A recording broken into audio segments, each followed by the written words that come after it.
There's only one thing to say, folks, and it's this. Holy shit, bears are fucked. And I'm not just talking about the crypto market, because while Bitcoin ETFs saw their second largest daily inflows ever yesterday, with boomer investors falling over themselves to ape in just below all-time highs, almost nobody was paying attention. And that's because it's all eyes on equities right now. Nvidia is on course to dethrone Microsoft as the world's most valuable public company. And meanwhile, the GameStop saga continues.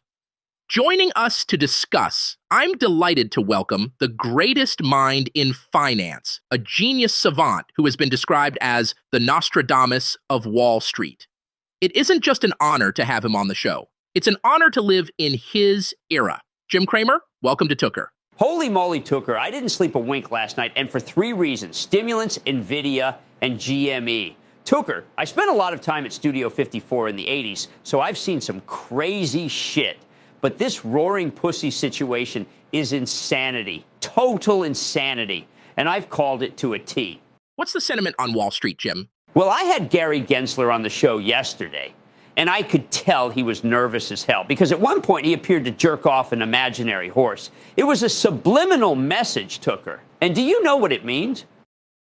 Nor do I, but here's one interpretation. Gary was indicating that everything is going to pump like crazy. Now there's a potential scenario in all this where Roaring Pussy sells his 5 million shares at a price of $42.20 or more, which would give him enough cash to exercise all of his options, every single one.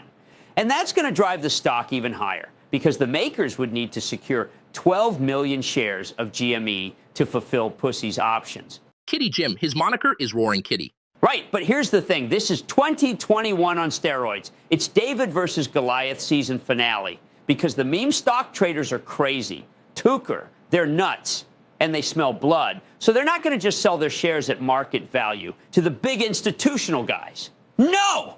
They're going to hold the line and drive those prices even higher. How high are we talking, Jim? I'll just say this. Only a masochist who hates themselves would be shorting this thing right now.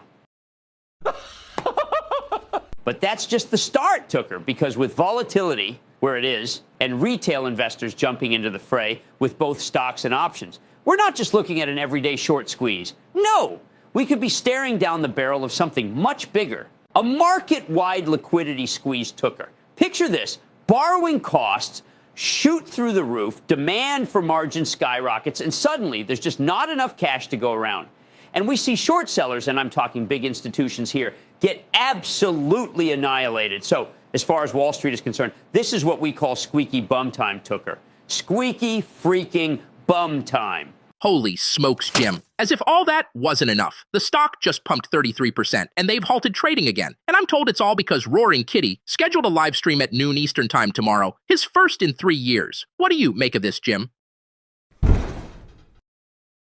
Wow, what a time to be alive, folks. A perfect storm. I hope your bags are packed, because all signs are pointing towards Bullhalla right now. We'll be back soon, but until then, the ticker is Tucker. I see that Cramer fool believes we go higher. Want me to dump it? No, Panko. The bulls begin to sink. They are going to the moon, so let's make them sure. The higher we take them, the harder they fall. Pump it.